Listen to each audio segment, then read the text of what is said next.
Hello प्यारे बच्चों, नमस्कार। स्वागत है आपका एक बार फिर से हमारे learning platform physics with Pranay पर। आज की इस वीडियो में हम डिस्कस करने वाले हैं एक numerical problem based on rolling friction, जो कि काइनेटिक फ्रिक्शन की ही एक सब कैटेगरी होती है। फ्रिक्शन दो टाइप्स के होते हैं, स्टैटिक फ्रिक्शन और काइनेटिक फ्रिक्शन। काइनेटिक फ्रिक्शन को फर्दर दो कैटेगरीज में डिवाइड किया जाता है, sliding friction and rolling friction. Sliding friction से रिलेटेड एक क्वेश्चन हमने पिछली वीडियो में डिस्कस किया था। आज की इस वीडियो में हम रोलिंग फ्रिक्शन से रिलेटेड एक क्वेश्चन डिस्कस करेंगे। और without any further ado let's begin, शुरुआत करते हैं। हालांकि ये क्वेश्चन जो है ये लॉज ऑफ मोशन या फ्रिक्शन जो टॉपिक है वो लॉज ऑफ मोशन चैप्टर से संबंधित है, जो कि फिजिक्स क्लास 11 का एक टॉपिक है। तो आइए अब बिना किसी देरी के शुरुआत करते हैं। सबसे पहले हम क्वेश्चन को पढ़ते हैं, जानते हैं, समझते हैं कि इसमें क्या पूछ रहा है। उसके बाद हम देखेंगे कि इस क्वेश्चन को सॉल्व करने का अप्रोच क्या होगा और फाइनली फिर हम इस क्वेश्चन को सॉल्व करेंगे। तो क्वेश्चन कुछ इस प्रकार से है, what is the acceleration of the block and trolley system shown in the figure. Figure में आपको ये पूरा सिस्टम जो दिख रहा है, यहाँ पे एक ट्रॉली है जो कि राइट साइड की ओर जो है स्लाइड कर रहा है, सॉरी रोल कर रहा है, पहिए पर जो है चल रहा है, और एक फिर पुली सिस्टम से वो कनेक्टेड है, और एक और जो दूसरा ब्लॉक है वो सस्पेंडेड है जो कि नीचे की ओर जा रहा है। तो इस सिस्टम का ओवरऑल एक्सेलरेशन क्या होगा, ये फिगर में सारी जानकारी हमें दी हुई है। इसके आधार पर if the coefficient of kinetic friction between the trolley and the surface is 0.04, तो ये ट्रॉली है और ये जो सरफेस जिसके ऊपर ये रोल कर रहा है, इन दोनों के सरफेसेस जो कांटेक्ट में है उनके बीच का जो काइनेटिक फ्रिक्शन का जो कोएफिशिएंट है दैट इज म्यू के, उसकी वैल्यू हमें दी हुई है 0.04। तो हमें बताना है कि एक्सेलरेशन क्या होगा, और साथ साथ हमें एक और चीज पूछ रहा है, टेंशन इन द स्ट्रिंग। जाहिर सी बात है कि दोनों एक स्ट्रिंग से कनेक्टेड हैं, तो स्ट्रिंग में टेंशन होगा, खिंचाव आएगा, तो एक टेंशन जो कि एक फोर्स होता है वो क्रिएट होगा, वो भी हमें बताना है। जी की वैल्यू यहाँ पे हमें 10 मीटर पर सेकंड स्क्वायर लेने को कहा गया है, और जो स्ट्रिंग का मास है उसे नेग्लिजिबल हमें मानने को कहा गया है, मीन्स उसे नेग्लेक्ट करना है। अब आइए समझते हैं, ये तो क्वेश्चन हमने समझ लिया। अब हम समझते हैं कि इस क्वेश्चन को सॉल्व करने का अप्रोच क्या होगा। तो यहाँ पे दो ऑब्जेक्ट्स आपको दिख रहे हैं और दोनों के ऊपर इंडिविजुअली अलग अलग अगर हम देखें तो कई सारे फोर्सेस जो हैं वो एक्ट कर रहे हैं। तो हमें ये करना है कि दोनों को अलग अलग, दोनों की फ्री बॉडी डायग्राम्स को कंसिडर करना है और उनके ऊपर लगने वाले जितने भी फोर्सेस हैं उन्हें कंसिडर करना है, और फिर उनकी मदद से हमें दो इक्वेशंस बनाने हैं। अगर इसे हम कंसिडर करेंगे दैट इज ट्रॉली के मोशन को, तो इसमें एक अलग इक्वेशन बनेगा, और फिर उसके बाद इस सस्पेंडेड वाले मास को यदि हम कंसिडर करेंगे तो इसमें एक अलग इक्वेशन बनेगा। दोनों केसेस में जो नेट फोर्स है वो मास मल्टीप्लाइड बाय एक्सेलरेशन होगा, जो कि न्यूटन के सेकंड लॉ के अनुसार होता है। और इन दोनों इक्वेशंस में दो वेरिएबल्स होंगे। जब हम इन दोनों इक्वेशंस को linear equation in two variables की तरह ट्रीट करके सॉल्व करेंगे तो हमें वैल्यूज मिल जाएगी, और जो हमारे वेरिएबल्स होंगे वो होंगे टी और ए, जो दोनों की वैल्यूज हमें कैलकुलेट करनी है। तो आइए अब इसे बिना किसी देरी के हम सॉल्व करते हैं। तो सबसे पहले हम कंसीडर करते हैं, मान लीजिए ये सस्पेंडेड वाले ऑब्जेक्ट को, क्योंकि इसके लिए जो फ्री बॉडी डायग्राम है उसको समझना ज्यादा आसान है।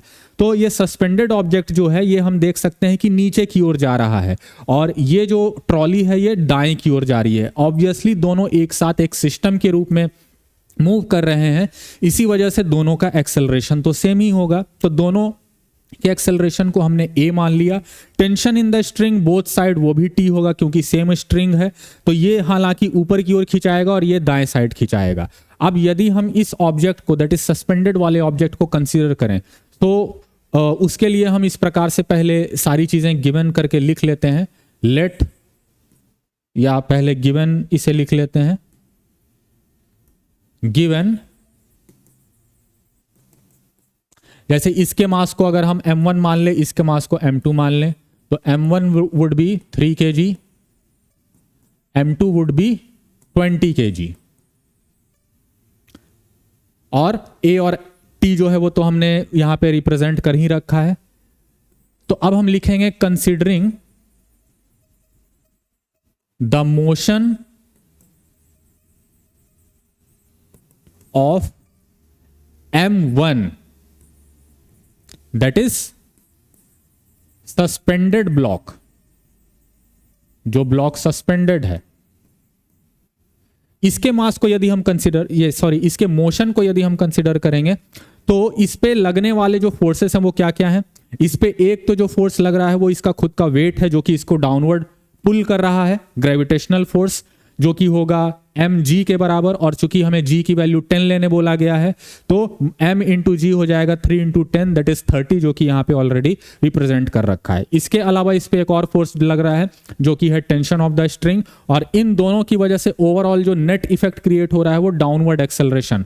तो न्यूटन के सेकंड लॉ के अनुसार अब हम कह सकते हैं कि चूंकि डाउनवर्ड एक्सेलरेशन है इसलिए डाउनवर्ड वाले फोर्स दैट इज इसके वेट को हम पॉजिटिव मानेंगे और upward force that is T को निगेटिव मानेंगे। So overall net force would be mg minus T equals, अच्छा यहां पे mg नहीं बल्कि ये m1g होगा। So it would B m1g minus T equals m1 multiplied by a। अब m1 की वैल्यू हमें ऑलरेडी पता है दैट इज 3, तो हमें इसे पुट कर देना है। 3 मल्टीप्लाइड बाई g की वैल्यू 10 माइनस t, इधर भी फिर से अगेन m1 की वैल्यू 3 मल्टीप्लाइड बाई a। तो यहां से हमें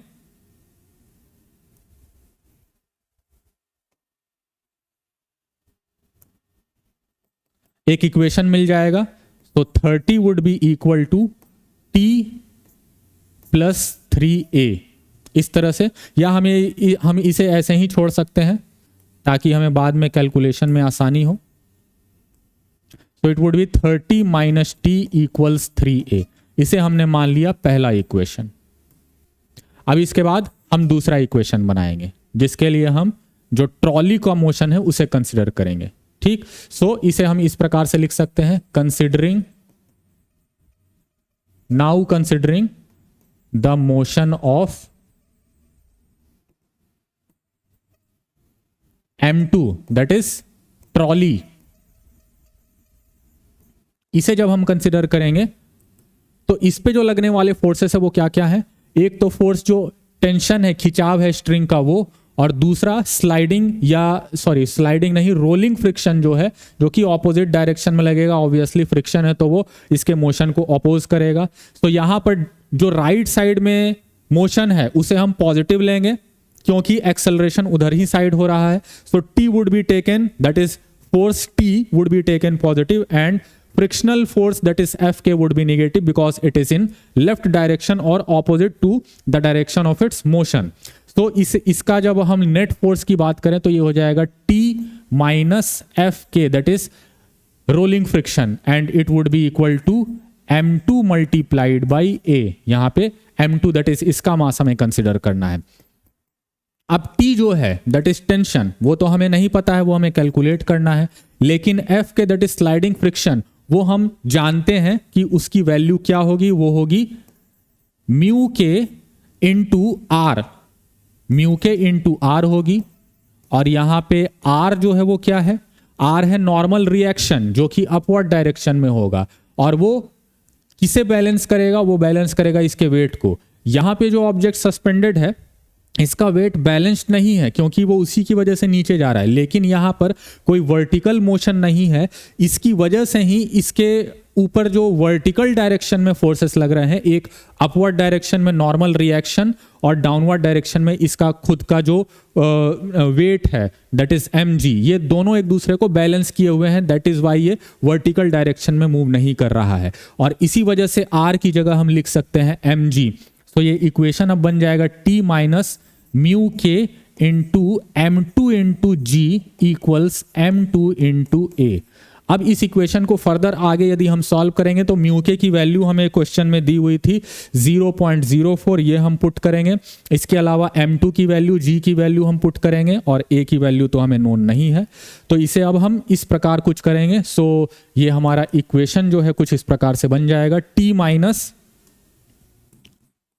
mu k that is 0.04 multiplied by m2 into g, m2 की वैल्यू है 20 और g की वैल्यू है 10, and it would be equal to m2 again into a, overall mass into acceleration. m2 जो है फिर से 20 और a की वैल्यू हमें नहीं पता है जो हमें कैलकुलेट करना है। तो यहां से 0 हटाकर यदि हम 100 से इसे डिवाइड करते हैं तो ये हो जाएगा, कैंसिल आउट हो जाएंगे, सो ये हो जाएगा t minus 4 into 2 that is 8 equals 20a। तो ये हो गया हमारा सेकेंड इक्वेशन। अब देखिए बच्चों, यहां पे पहला इक्वेशन जो था 30 माइनस टी इक्वल्स 3a और दूसरा इक्वेशन है t minus 8 equals to 20a। अब यहाँ पे t पॉजिटिव में है और यहाँ पे t निगेटिव में है, तो सिंपली हम इसे क्या करेंगे, इन दोनों इक्वेशंस को ऐड कर देंगे तो t कैंसिल आउट हो जाएगा।